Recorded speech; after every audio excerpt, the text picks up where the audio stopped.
En esta ocasión, como les había comentado, vamos a ver un documento que la Universidad Nacional Autónoma de México edita en el año 2008.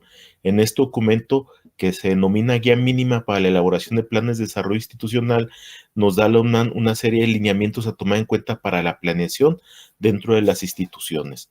Entonces vamos a ver qué es lo que nos dicen a este respecto. Su libro, que es un librito breve, pequeño, pero muy preciso, lo pueden ustedes encontrar en la internet si quieren consultarlo a mayor profundidad. En este documento, la UNAM parte de un concepto de planeación. Para ellos, la planeación es la aplicación racional de la mente humana en la toma de decisiones anticipada con base en el conocimiento previo de la realidad para controlar las acciones presentes y prever sus consecuencias futuras. Todo ello orientado al logro en condiciones óptimas de un objetivo deseado.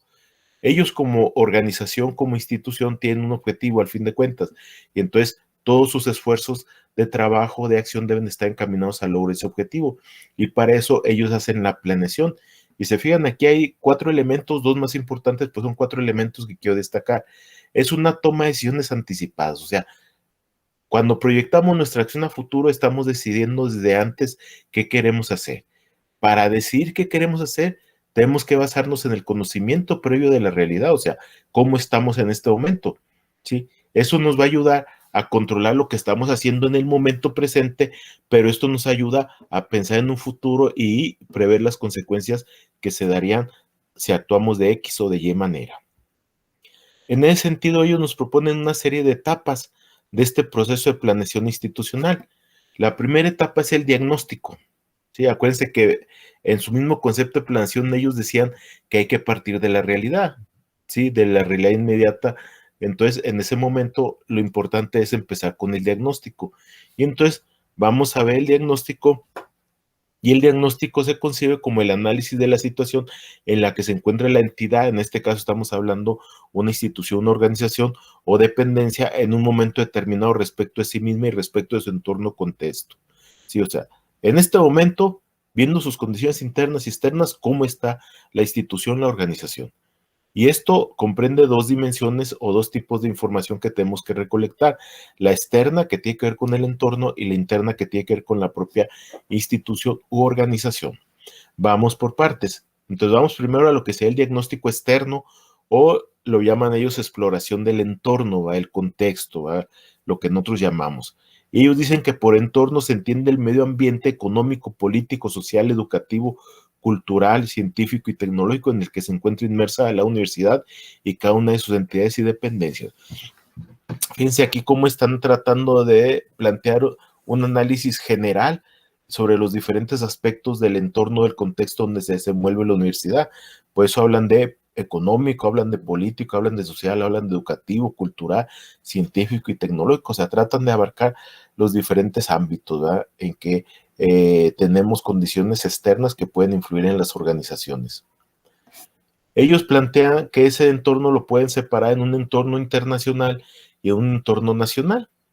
Y en el entorno internacional se refiere a las tendencias económicas, políticas, sociales, educativas, culturales, científicas o tecnológicas. Otra vez, lo que ya hemos dicho, va de manera global, que se observa a nivel mundial y que por sus características y trascendencias pueden afectar directa o indirectamente a la universidad. En otras palabras, ¿qué tendencias hay a nivel internacional? ¿Qué proponen organismos como el Banco Mundial? ¿Qué proponen organismos como la UNESCO? ¿Sí? ¿Qué proponen organismos como la Organización Mundial de la Salud? ¿Qué proponen organismos como la OCDE? Ese tipo de propuestas son las grandes tendencias, y en mayor o menor medida todos los países tratan de ir hacia allá. ¿Qué privilegian ellos en este momento? ¿Qué tipo de formación? ¿Qué tipo de sujetos? ¿Por qué se le da mayor importancia a ciertas áreas de la educación? ¿Por qué se le quita a otras? Esto tiene que ver con esas tendencias que a nivel internacional estos organismos nos van dictando, nos guste o no, ellos marcan y dictan ciertas tendencias, y la mayoría de los países tienden a respetarlas y a seguirlas en la medida de lo posible. Y entonces tenemos que conocer. Ahorita se vino el enfoque de competencias y todo el mundo entró a la cuestión de competencias. Ahorita, ¿qué es lo que se está diciendo? ¿Verdad? ¿Sí? El uso de las tecnologías, de acuerdo. que la innovación tecnológica, de acuerdo, o sea, estas grandes tendencias son las que están afuera, y entonces una universidad, una organización no puede estar ajena a las grandes tendencias y hacia dónde va caminando todo el mundo. Por eso hay que conocer esas grandes tendencias. Y la forma más fácil de conocerla es conocer estos grandes organismos que a nivel internacional dictan las tendencias, ¿verdad? Y entonces estamos hablando del Fondo Monetario Internacional, del Banco Mundial, de la UNESCO, de la Organización Mundial de la Salud, de la de las Naciones Unidas. Estamos hablando de lo que sea la Organización para la Cooperación y el Desarrollo Económico. Estamos hablando en Latinoamérica del CREFAL, la Organización de Estados Americanos, etcétera. Todos estos son grandes organismos que dictan políticas a nivel internacional de cómo se quiere o se requiere que sea la educación para los próximos años. Y entonces nosotros como organización, como universidad, tenemos que conocerlas para saber entonces dónde nos vamos a situar nosotros en esas tendencias. Por otro lado, también nos dicen que hay que conocer el entorno nacional. Y en pocas palabras es decir, bueno, estas tendencias que se dan a nivel internacional, ¿cómo van caminando a nivel nacional? Si se están aplicando, no se están aplicando, de qué manera se aplican. Y entonces, conociendo yo eso, entonces cómo insertarme no solamente en ese contexto internacional, sino en ese contexto nacional. Y bueno, por último nos dicen que también hay que ver el entorno local, ¿sí? Si estamos en la Ciudad de México, pues es muy diferente estar aquí en Durango, ¿va? Y entonces esto se refiere a la zona geográfica de influencia de la entidad académica o dependencia institucional y comprende aspectos como las características de su imagen pública, el número y tipo de instituciones académicas en la zona, la procedencia y las preferencias de los estudiantes, la competencia o colaboración de los investigadores entre diversas instituciones de la zona o del área de investigación. Vamos por partes porque esto sí es muy específico. Si ustedes se fijan, el contexto o el entorno internacional y nacional tiene que ver con las tendencias que dictan los organismos a nivel mundial. Pero aquí no, aquí se trata de ver en concreto en el lugar donde tú estás, cómo estás. Y entonces aquí hay que ver aspectos como la imagen pública. Cuando ustedes escuchan hablar de instituciones, ¿qué se les viene a la mente?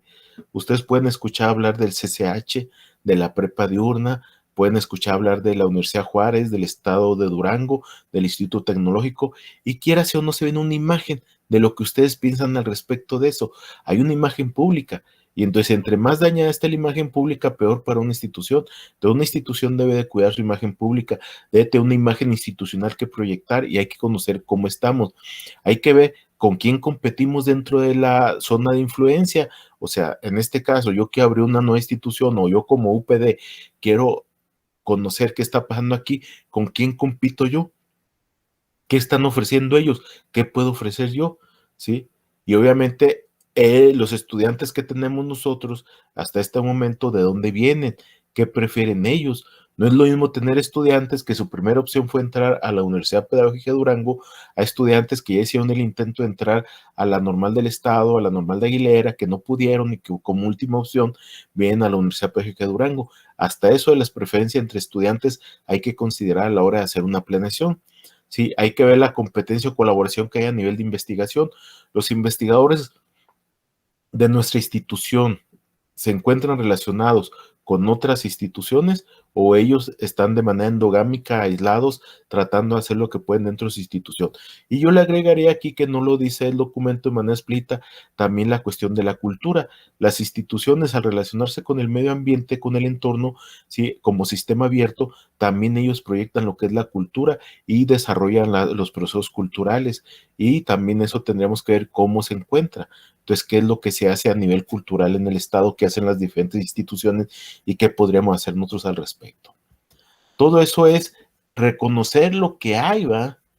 Y a eso le agregaremos cuál es el impacto social y económico. En otras palabras, ¿cuál es el impacto que ha tenido nuestra escuela, nuestra facultad, nuestro instituto o centro en la sociedad? Y esto pues lo podemos investigar de mucha manera, ¿no? Desde seguimientos de egresados hasta hacer entrevistas, grupos focales, entrevistar a los empleadores y ver realmente si hemos tenido un impacto. Ustedes se han preguntado, ¿hay una diferencia sustancial en el egresado de una normal del Estado y en el egresado de una Universidad Pedagógica de Durango? ¿Cómo lo ven los directivos que llegan a las instituciones cuando llegan a trabajar con ellos? ¿Cómo lo ven los supervisores? ¿Sí? Ese es el posible impacto social, económico o en nuestro caso educativo que tenemos en nuestras instituciones educativas en relación con nuestros egresados. Y eso implica entonces las trayectorias de los egresados en el mercado laboral. ¿Cómo se ha dado? Bueno, en nuestro caso no es muy problemático porque en las instituciones educativas, pues estamos hablando que básicamente ingresan al sistema educativo estatal, ¿verdad? O sea, no hay mucha discusión. Tal vez lo que sí podríamos discutir es si hay promociones. Por ejemplo, ahora que se han promovido por medio de exámenes y han logrado algunas personas llegar a directivos, supervisores o hasta jefes de sector, sería bueno preguntarse de qué instituciones proceden. Y eso nos daría una idea de cuál institución tiene mayor impacto en la formación de sus miembros, ¿no? Eso sería algo que sería interesante reconocer. Por otro lado, también hay que detectar nuevos tipos de demandas de trabajo, nuevos tipos de conocimientos y habilidades requeridas de nuestros egresados en las distintas carreras. En este caso, yo quiero hacer una planeación, estoy conociendo las tendencias, estoy conociendo lo que hay a nivel internacional, lo que hay a nivel nacional, lo que hay a nivel local, qué pasa con el impacto que tenemos, sí, pero a futuro también, ¿qué les van a exigir a nuestros egresados? Y entonces, ¿qué podemos nosotros hacer para apoyar ese desarrollo de nuestros egresados potencialmente? Todo eso, si ustedes se fijan, todos esos aspectos que están bastante desarrollados y bastante amplios, por lo menos ahorita en el discurso, es lo que corresponde al diagnóstico externo, ¿eh? Todo lo que está fuera de la institución que puede afectar cómo planeemos nuestra acción a futuro, ¿eh? O sea, recuerden que estamos hablando de planeación y entonces yo tengo que tomar decisiones sobre qué vamos a hacer, no solamente ahorita, sino en los próximos años. Y para eso tengo que tener información para tomar la mejor decisión y poder hacer una buena planeación para el desarrollo de mi institución. Pero bueno, aparte del diagnóstico externo, también está el diagnóstico interno. Y este se trata de una evaluación del estado en que se encuentra la entidad académica o dependencia en el momento a partir del cual se realiza el plan de desarrollo. En este momento, no importa que mi institución tenga 5 años de antigüedad, 20 o 40, en este momento en que yo estoy, ¿cómo está la situación de mi institución, de mi organización? ¿Y esto qué implica? Pues implica que hay que identificar los recursos que tenemos, procesos y productos con los que contamos, las dependencias, las carencias, necesidades o problemas que existen para el cumplimiento de objetivos. Si ustedes se fijan, por un lado, ¿con qué contamos? Recursos, procesos y productos. O sea, ¿qué es lo que hacemos y lo hacemos, esperemos, medianamente bien o por lo menos lo hacemos, ¿no? Pero también por otro lado, ¿qué carencias tenemos como institución? ¿Qué necesidades o problemas nos dificultan cumplir los objetivos que hemos planeado como institución o como organización? Eso es el diagnóstico interno. En este caso vamos a desglosar un poquito más. Si se fijan, estamos desglosando los aspectos del diagnóstico y esto es parte del diagnóstico interno. Cuando hablamos de recursos, ¿a qué nos referimos? A recursos humanos, recursos materiales y otros, ¿verdad? Vamos a ver unos por uno. Cuando hablamos de recursos humanos, ¿a qué nos referimos? ¿Con qué personal académico contamos? ¿Con qué personal directivo? ¿Con qué personal administrativo? ¿Sí? Recursos materiales. ¿Cuántos edificios e instalaciones por función tenemos? Si es docencia, investigación, administración, gobierno, actividades deportivas, culturales, etcétera. Bibliotecas, talleres, laboratorios, material de laboratorio, instrumentos musicales, libros, revistas, equipos de computación, medios didácticos, etcétera. Si ustedes pueden ver todo esto, hay que hacer un diagnóstico interno de los recursos con los que contamos, ¿no? Y estos serían los recursos materiales. También hay que hacer un análisis y un diagnóstico de los recursos financieros o presupuestales. Sí, o sea, ¿qué asignación nos dan el gobierno u otros organismos de dinero? ¿Tenemos ingresos nosotros propios? ¿Por qué? Porque hacemos servicios o hacemos apoyos. Por ejemplo, tenemos ingresos recurrentes, que es la inscripción de los alumnos. Por ahí no hay problema. Pero también a veces tenemos ingresos extraordinarios. De repente a la institución, a la organización, la comisionan o le dan un contrato para hacer cierto tipo de actividad y entonces ahí hablamos de ingresos extraordinarios. Y entonces, y a veces apoyos externos, ¿no? Recuerden que a veces hay financiamiento por parte de organismos a nivel internacional que apoyan ciertas instituciones o organizaciones. Hay que ver con qué contamos, o sea, en pocas palabras, el dinero que tenemos, y no importa si viene de un lado, de otro lado, de otro lado, hay aquí 4 posibilidades de dónde puede llegar el dinero. La cuestión es tenerlo claro y saber con cuánto contamos. Y obviamente, pues hay que saber qué pasa con los estudiantes, son nuestra materia prima, entonces hay que ver número de alumnos que tenemos inscritos, hay que desglosarlos por carrera, especialidad y generación o año de ingreso, hay que hacer un diagnóstico diferenciado de las características psicosociales, académicas y socioeconómicas de los estudiantes. Si ustedes se fijan, sobre todo en este último rubro, los primeros tienen que ver con control escolar. Si ustedes van a una oficina de control escolar dentro de una institución educativa, les pueden decir cuántos alumnos hay, cuántos por cada carrera, cuántos son de nuevo ingreso, etcétera. Pero también se está acostumbrando que en la mayoría de las instituciones, cuando ingresan los alumnos por primera vez, les hacen cuestionarios generales. Los cuestionarios generales incluyen características psicosociales, académicas y socioeconómicas de los estudiantes para conocer el tipo de estudiantes con el que contamos. Pero también hay que ver los procesos internos. ¿Y cuáles son estos procesos? Pues los que manejamos aquí básicamente en cualquier institución, sobre todo educativa. Acuérdense que estamos hablando de la UNAM a nivel educación superior, pues es la docencia, es la investigación, la difusión y extensión, donde entran los aspectos culturales, la administración y gestión y los diferentes servicios que ofrece. Y obviamente, ¿cuáles son los productos? O sea, ¿dónde se refleja lo que hacemos como institución, como organización educativa?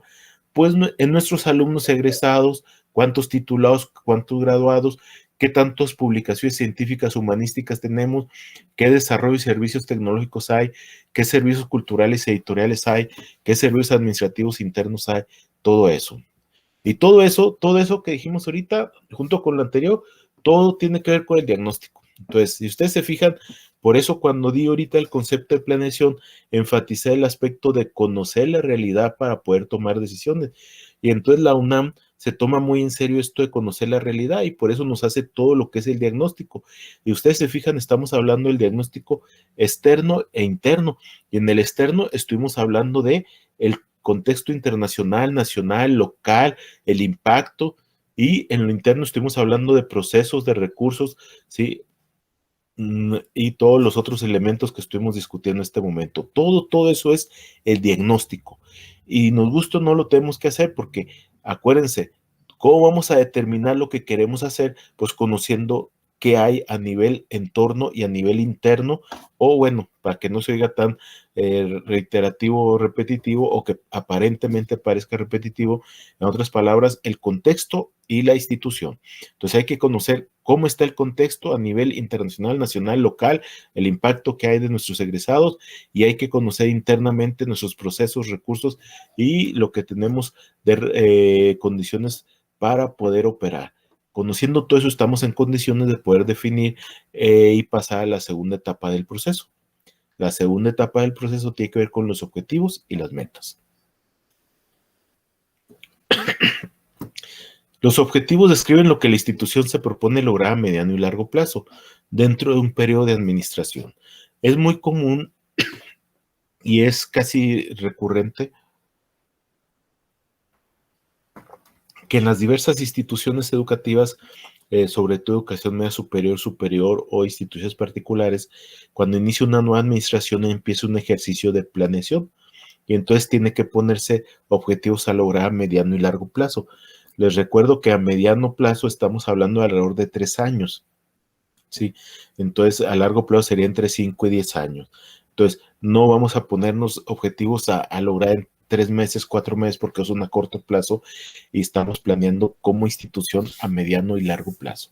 Los objetivos obviamente es lo que debemos de alcanzar, y lo vamos a alcanzar, se supone, cuando operemos nuestro plan de desarrollo y expresan la intencionalidad de un plan que representa las soluciones a los problemas y las necesidades detectadas. Se supone que nuestros objetivos responden y debe haber ahí un alineamiento, ¿verdad? O sea, debe haber un alineamiento. ¿En qué sentido? Que las necesidades o problemas que identificamos al final, marcados por las tendencias a nivel internacional, nacional, local y nuestras necesidades internas, están alineadas con los objetivos que estamos logrando. Sí, porque el otro modo, imagínense, que yo de repente digo que quiero, ¿qué les diré? Desarrollar la cultura de la educación sustentable, ¿va? Y dices tú, sí, pero eso no es una necesidad de mi institución, ni es una necesidad del contexto. O sea, ¿por qué quieres hacerlo? Nada más porque a ti se te ocurre, eso es un error. Aquí debe haber un alineamiento programático. Tenemos identificadas soluciones, necesidades, tendencias, y por otro lado tenemos objetivos y deben de alinearse perfectamente, deben de estar integrados para darse ese alineamiento programático. Los objetivos pueden formularse considerando los siguientes aspectos. Uno, el desempeño pasado, qué tanto y cómo ha ido evolucionando la propia institución o la organización. El cálculo de los resultados disponibles, con qué contamos para poder hacer el trabajo. Los resultados del análisis de la situación, ¿sí? Interna, a fin de orientar adecuadamente las capacidades reales y potenciales, o bien minimizar el impacto de las limitaciones reales o potenciales. ¿Sí? En otras palabras, formular objetivos no es cualquier cosa. Primero, para formular un objetivo debo de ver qué es lo que realmente se ha logrado. Debo de ver con qué cuento de recursos y debo de ver realmente cuál es mi capacidad para hacerlo. Entonces, no hay que ser muy ambiciosos, hay que ser muy realistas con los objetivos, tomando como cuenta estos tres elementos. Realmente, ¿qué puedo yo hacer antes? En este momento, ¿con qué recursos tengo y qué capacidades tengo para hacerlo? En función de eso hay que plantear objetivos realistas. ¿Sí? ¿Cuáles son los requisitos que debemos de cubrir en los objetivos? Claridad, ¿sí? En que en la relación con lo que se pretende resolver, modificar, desarrollar o prevenir, hay que tener muy claro el objeto sobre el cual va a recaer la acción del objetivo, ¿eh? Valoración de los alcances durante y después de la implantación y ejecución. ¿Hasta dónde podemos llegar, no? Información detallada sobre los resultados que se pretenden lograr y el tiempo considerado para su logro. O sea, ¿cuál es el resultado? Hay que tenerlo muy, muy definido, ¿eh? Y los tiempos, si no, nosotros mismos nos metemos a autogol. Y obviamente debe haber congruencia con los objetivos y las metas del nivel jerárquico superior. En otras palabras, ¿sí? Si un área, una institución pequeña, por ejemplo, vamos a poner el caso, la UPD o Universidad Pública de Durango, pero en su sede Gómez Palacio hace su plan de desarrollo institucional, tendría que estar en congruencia con la sede central de la Universidad Pública de Durango, que está aquí en la ciudad de Durango. O sea, tiene que estar con la instancia superior. Nosotros como Universidad Pública de Durango tendríamos que estar en relación con lo que dice la Secretaría de Educación Pública o la Secretaría de Educación del Estado de Durango, que vean a congruencia con lo que ellos plantean. Los objetivos deben de apegarse a la realidad. Lo que les decía, hay que no ser tan ambiciosos, sin pensar que podemos cambiar el mundo. No, o sea, hay que ver lo que podemos realmente hacer. Tiene que haber flexibilidad. ¿Para qué? Para si hay necesidad, pues hacemos correcciones y ajustes en el desarrollo. Tiene que haber una precisión en el horizonte temporal, o sea, los tiempos. Acuérdense, volvemos a los tiempos. No es nada más decir voy a lograr algo, sino en qué tiempos voy a lograrlo. Y ese es un punto que no hay que perder de vista cuando planteamos objetivos. Y obviamente hay que incluir mecanismos que permitan cuantificar alcances y logros. Estos son las metas, ¿verdad? Una meta presente tiene esa característica, nos permite cuantificar el logro y entonces en base a eso nos da un referente para procesos de evaluación del plan de desarrollo. Apartado 3 de las etapas de planeación, según el documento que estamos revisando de la Universidad Nacional Autónoma de México, son las estrategias. En el ámbito de la planeación estratégica describe cómo lograr algo en pocas palabras, ¿no? Sí, obviamente se dirigen al cumplimiento del plan y a la consecución de las acciones programadas. Y aquí, bueno, es un concepto general de lo que es la estrategia, ¿verdad? Pues al fin de cuentas la estrategia es cómo le voy a llegar a resolver esta situación que quiero resolver o cómo le voy a llegar a trabajar esta situación que quiero trabajar. Hasta ahí no hay mucha diferencia.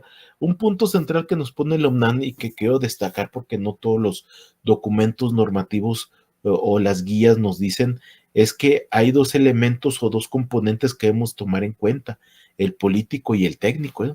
Este es un punto que quiero destacar y quiero comentar un poquito más a detalle, porque cuando se hablan de estrategias, que es el cómo hacer las cosas, recuerden que estamos aquí. Una cosa es conocer, hacer un diagnóstico, tanto de las condiciones internas como externas. Otra cosa es poner los objetivos a lograr. Pero este punto, que es el tercero, es importante porque es el cómo. Y si el cómo se nos detiene o está mal planteado, nos arruina todo lo que hemos hecho hasta ahorita. Y entonces, para que el cómo sea realmente fructífero y nos dé los resultados esperados, es que nos dice el UNAM, tomen en cuenta que también hay un elemento político, no nada más técnico. O sea, no nada más es saber hacer las cosas, sino hay que tener el componente de lo político. ¿Y qué quiere decir esto? Hay que tratar de lograr la aceptación y la concurrencia de los diferentes actores y grupos que existen en la institución. En otras palabras, aunque la planeación la haga un pequeño grupo, deben de buscar la manera de que los principales actores de la institución, las fuerzas que hay dentro de la institución, la gente con cierto nivel de poder, de liderazgo, también conozcan, acepten y estén en la misma frecuencia de los que hicieron la planeación. En otras palabras, buscamos hacer permeable la voluntad colectiva institucional con respecto a los fines propuestos, convencer de los beneficios a largo plazo que puedan lograrse y, en última instancia, tener el consenso para la ejecución del plan en todas sus etapas. En otras palabras, si yo tengo un plan, por muy bien que esté hecho el diagnóstico, por muy buenos que sean los objetivos, si la comunidad, si los principales actores, líderes de opinión, líderes de grupos políticos de mi organización, si los grupos que existen políticamente en mi institución no tiene consenso mi plan con ellos, o sea, ellos no lo ven como necesario, no lo ven como algo que va a beneficiar a la institución, entonces ellos no van a apoyar. Y entonces, por muy buena estrategia que yo tenga, si no tengo el consenso y el respaldo de los que hacen las cosas posibles, que son los actores, entonces vamos a tener problemas y no se va a llevar a cabo. ¿Sí? Y obviamente, imagínense, esto nos lo está diciendo Lumnón desde hace años, y Peña Nieto no se dio cuenta de esto, ¿va? Él dijo, yo voy a hacer una reforma educativa, voy a hacer grandes cambios porque se requieren, y lo único que me interesa son los actores políticos, pero nunca pensó en los que llevan a cabo las acciones que son los maestros. Y entonces, para él los maestros fueron los enemigos a vencer y desde ese momento ya hubo problemas con su proceso de planeación. ¿Por qué? Porque tenía un gran sector, ¿sí? Actores colectivos en contra de su proyecto. Entonces, esto es algo que el UNAM nos dice, ok, sí está bien tener una estrategia y saber cómo vamos a hacer las cosas, pero ojo, busquen la forma de consensar con los diferentes actores, con los grupos políticos, con los líderes de opinión, con los sectores dentro de la institución, para que todos estén más o menos en la misma congruencia con nosotros y podamos llevar a cabo nuestro trabajo sin mayores problemas. En cuestión a nivel técnico, ¿qué es lo que nos dice la UNAM? Pues bueno, lo que nos dice es que hay que tener cuidado para ver el tipo de insumos que necesitamos para poner en marcha las acciones. Cuando yo planeo una estrategia, o sea, un cómo hacer las cosas, pues tengo que saber si tengo lo necesario para operarlo, ¿va? Vuelvo a insistir, no es ser ambicioso ni poner lo que debe de ser, sino lo que puedo yo hacer con las condiciones que tengo. De acuerdo a la cantidad y tipo de personal que tengo, cómo voy a poder operar ciertas actividades o estrategias.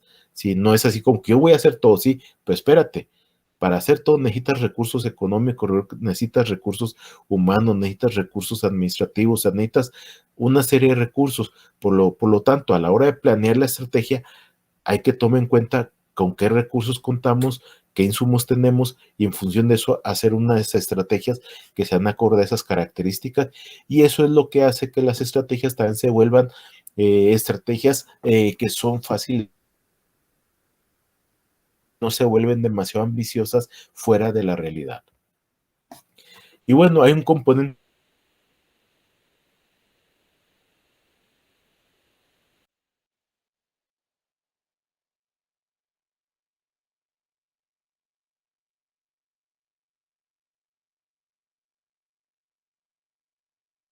¿Cómo hacerlo?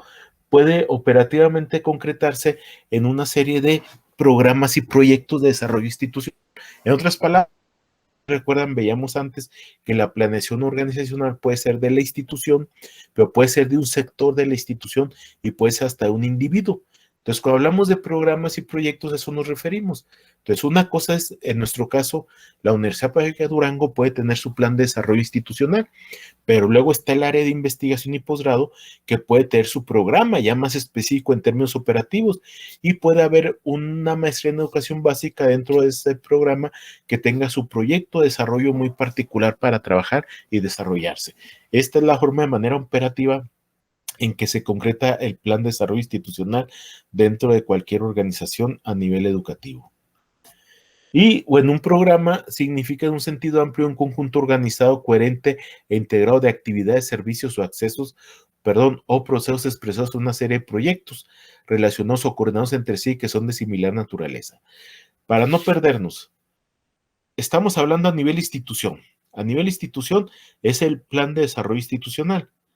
Operativamente, las diferentes áreas de la institución.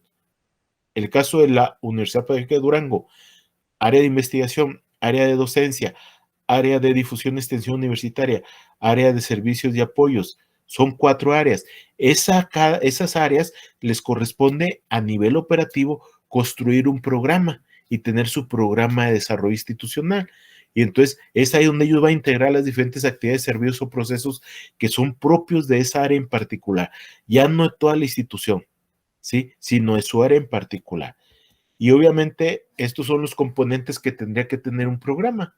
¿Sí? Enunciamos el nombre del programa, lo justificamos, decimos la prioridad que tiene el programa, cuáles son sus objetivos y las metas, las líneas de acción, los proyectos específicos que están dentro de cada programa, las instancias de apoyo y coordinación, los responsables, el calendario de actividades, indicadores de evaluación y presupuesto desglosado.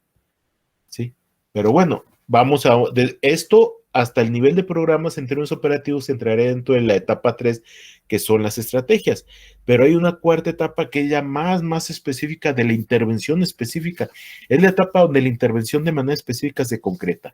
Y es la etapa de especificación de proyectos y acciones. ¿Y qué es el proyecto? Pues el proyecto se refiere a un conjunto de actividades concretas, interrelacionadas y coordinadas entre sí que se realizan con el fin de producir determinados bienes y servicios capaces de satisfacer necesidades o resolver problemas, ya específicos de un sector o un área, ¿sí? En otras palabras, en el ejemplo que ponemos ahorita, teníamos 4 áreas en la Universidad Pedagógica de Durango. Tenemos el área de investigación y posgrado. Esa área arma su programa. Dentro de ese programa va a haber líneas de acción y va a haber proyectos. Y entonces entramos a la etapa de los proyectos. Los proyectos corresponderían a cada proyecto o cada actividad o acción que se realice dentro del programa. Y entonces vemos que por un lado está en el área de investigación lo que es investigación y por el otro posgrado. Y en posgrado tenemos un doctorado, tenemos 4 maestrías, tenemos una especialización, cada una de ellas tendría que elaborar su proyecto de desarrollo institucional. Y esa es la forma correcta en que se desarrollaría la planeación organizacional dentro de la institución. Ahora, ya viendo claro esto y para que nos quede claro que vamos concretando los niveles, vamos avanzando de lo más general a lo más específico, entonces vemos cuáles son los elementos de un proyecto, que es denominación del proyecto, naturaleza del proyecto, descripción del proyecto, justificación, marco institucional, finalidad del proyecto, objetivos y metas, beneficiarios, productos, resultados esperados. Todo esto ya ustedes lo están viendo en otra materia, entonces no me detengo en explicar cada cosa. Localización física y cobertura espacial, especificación operacional de las actividades y tareas a realizar, métodos y técnicas a utilizar, determinación de los plazos o calendarios de actividades, determinación de los recursos necesarios, que pueden ser humanos, materiales y financieros, cálculo de costos de ejecución y elaboración de presupuesto, administración del proyecto e indicadores de evaluación. Esto es como una idea muy genérica de proyectos que ustedes pueden recuperar de cualquier otro documento y que aquí Nano lo hace un poquito más explayado en algunos aspectos, pero que en realidad es la idea genérica de los elementos que tiene un proyecto. En este caso, bajo la lógica que estamos hablando, que es planeación organizacional, el proyecto sería parte de un programa que es más amplio, que es de un área o sector de la institución, y ese sería parte de un proyecto de desarrollo institucional que sería el más amplio. Un punto importante en esto de los proyectos es la previsión de recursos, ¿sí? Y esto lo tenemos que tomar en cuenta siempre en todo el proceso de programación. En otras palabras, hay que mantener la coherencia entre los objetivos por alcanzar las actividades a realizar y los recursos a emplear. En otras palabras, vuelvo a insistir, no podemos tener objetivos muy bonitos, sí, muy ambiciosos, muy ideales. Hay que tener objetivos realistas que correspondan a lo que yo puedo hacer de acuerdo a los recursos que tengo y a las actividades que yo puedo desarrollar. ¿Sí? Recuerden que en términos sistémicos los recursos son los insumos necesarios para la realización de cualquier plan. Y bueno, si estamos hablando de recursos como insumos necesarios para cualquier plan, pues hay que identificarlos, ¿no? Entonces, los recursos humanos son las personas necesarias para la realización de las actividades y tareas especificadas del plan, programa o proyecto. Si ustedes tienen el plan a nivel organización, tienen el programa a nivel área, tienen el proyecto a nivel licenciatura o maestría, pues saben que también hay recursos humanos con los que cuentan y en función de eso saben qué tanto pueden hacer o qué no pueden hacer. Sí, normalmente la asignación de estos recursos humanos supone especificar la cantidad de personas, las calificaciones requeridas y las funciones a realizar, indicando las responsabilidades individuales. En otras palabras, cuántas personas tengo para poder hacer mi proyecto, qué tipo de características, ¿sí?, tienen estas personas, qué funciones tendrían que realizar y obviamente bajo esa lógica otorgarles responsabilidades individuales. ¿Qué sean los recursos técnicos? Obviamente son los medios para lograr un resultado, tendrían dos alcances diferentes. Por un lado, hacen referencia a instrumentos y técnicas profesionales y por el otro lado hacen referencia a técnicas de intervención social. Entonces, los recursos técnicos, por un lado, en términos técnicos operativos, ¿qué podemos hacer y qué tenemos para hacer? Pero también vamos a intervenir socialmente, vamos a trabajar con grupos sociales. La institución la forman seres humanos. ¿Cómo vamos a intervenir con ellos? Hay que tenerlo claro. Recuerden que hace ratito vimos por qué es importante el consenso, el componente político en el plan. Obviamente los recursos financieros, se trata del capital necesario para la ejecución del plan y programa o proyecto, lo que haya, si recursos materiales, la infraestructura, equipamiento, etcétera, que tenemos para poder desarrollar el proyecto. Y bueno, entramos al apartado 5 o a la etapa 5 de esta guía que nos propone la UNAM y que son las metas e indicadores. Las metas son la expresión cuantitativa de los objetivos y enuncian la magnitud o el grado de realización de un objetivo. ¿Sí? Recuerden que las metas tienen que tener un elemento cuantitativo que pueda ser medible, ¿sí? Porque si no es medible, entonces no es meta. Y es medible porque es la forma en que nosotros podemos saber qué tanto logramos un objetivo, ¿sí? Y normalmente expresan los compromisos de la institución. Las metas son la parte más visible del plan y son la referencia inmediata para calificar el grado de avance y cumplimiento. O sea, ¿cómo sé yo que voy avanzando o que no voy avanzando? Pues veo mis metas. No veo los objetivos, no veo el diagnóstico, no veo las estrategias, me voy directo a las metas. Aquí las metas dicen que yo debería estar logrando esto en un 60%. ¿Lo estoy logrando o no lo estoy logrando? O aquí me dice que yo debería hacer un proceso de capacitación de 40 personas en 3 años. ¿Cuántas llevo en un año? Y así tengo yo una idea de cómo voy trabajando. La meta obviamente hace referencia muy concreta al cuánto y al cuándo. Y las metas que mandan los objetivos normalmente, y tienen que ser, ya lo hemos insistido mucho, las metas no son aisladas, ¿eh? Las metas son siempre el paso que sigue después de que formulamos objetivos. Entonces, de cada objetivo se deriva una o varias metas, ¿sí? Y obviamente se programan, como es más operativo, lo ideal es programarlo anualmente para ir viendo qué podemos lograr. Si yo tengo como meta que en 3 años, 4 años, que dure una gestión de una institución, de un equipo directivo, vamos a capacitar al 100%, no, 100% no porque es muy ambicioso, al 60% del personal. Ok, en términos operativos, anualmente, ¿esto qué equivaldría? Son 4 años, equivaldría que mínimo en a un 15% del personal debería estar yo capacitando cada año, ¿sí? ¿Qué son los indicadores? Son el conjunto de parámetros que con la información del proceso de ejecución del plan de trabajo permitan medir el grado de avance. En otras palabras, se trata de que más allá de las metas yo establezca un indicador de cómo voy a poder yo medir lo que estoy logrando, ¿sí? Entonces, por ejemplo, para decir que una biblioteca es suficiente para una institución, yo voy a poner el indicador de decir, debe haber, ¿sí?, un mínimo de 3 libros por estudiante. Y entonces, si mis estudiantes son 1000, entonces quiere decir que mi biblioteca debe tener como mínimo 3000. Entonces, mi indicador es una razón que me dice cuantitativamente qué tanto mi biblioteca está bien surtida o mal surtida. Y eso nos permite ver qué tanto vamos avanzando. Y en ese aspecto lo podemos hacer en las diferentes actividades y acciones, ¿no? Y obviamente se pueden ir modificando según se van haciendo y se vaya desarrollando el proyecto o el plan, ¿va? Pero este tipo de indicadores que normalmente son razones, son porcentajes, son proporciones, nos dicen así con un parámetro muy, muy concreto, específico, qué vamos a lograr y cuál es el punto que podemos tener como referente para interpretar los resultados de nuestra intervención. Nos vamos a la etapa 6, seguimiento.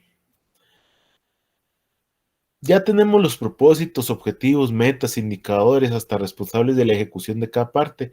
¿Qué tenemos que hacer? Pues tener un mecanismo de seguimiento del proceso. En otras palabras, necesitamos ir monitoreando la aplicación de la planeación. ¿sí? Hay que ir monitoreando, hay que ir supervisando el avance que vayamos teniendo. O sea, no es nada más decir, ya hicimos el plan y a ver, ahí cada quien traje como pueda, ¿no?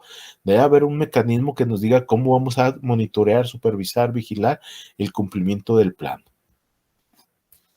Etapa número 7, la evaluación. O sea, recuerden que la evaluación tiene que aparecer de una u otra manera. La finalidad de la evaluación es analizar si el diseño, objetivos, los resultados del plan fueron los adecuados para que a partir de ahí se puedan redefinir, en su caso, lineamientos y objetivos de acción. En otras palabras, hay que evaluar lo que vamos haciendo y ver en qué medida lo vamos logrando. Ojo, no nada más para decir logramos un tanto por ciento, sino para que a partir de lo que vayamos viendo que estamos logrando, que no logramos, podamos cambiar algo de lo que hemos planeado y ajustar nuestro plan de intervención, nuestra planeación. En otras palabras, hablamos de aquí la evaluación tiene como función ayudarnos a mejorar nuestra intervención. No es un afán de fiscalizar, sino un afán de mejorar nuestra intervención, y la evaluación nos ayuda. Entonces vamos conociendo cómo vamos y vemos si hay necesidad de hacer ajustes o cambios en el camino. Obviamente la evaluación es un proceso que puede ser realizado por terceros. Tú puedes invitar a un comité externo. A nivel nacional hay comités que son los comités interinstitucionales de evaluación de la educación superior, ¿sí? O puede haber responsables internos, ya sea comisiones o departamentos, ¿sí? Hay instituciones que tienen su propio departamento de planeación que se encarga de eso, o a veces se forman comisiones que hacen seguimiento y evaluación de la aplicación de un programa. Y obviamente, ¿qué es lo que deberían de buscar ellos? Pues la congruencia entre lo comprometido y lo alcanzado. En otras palabras, ¿qué deseamos en nuestro plan de trabajo y qué estamos logrando?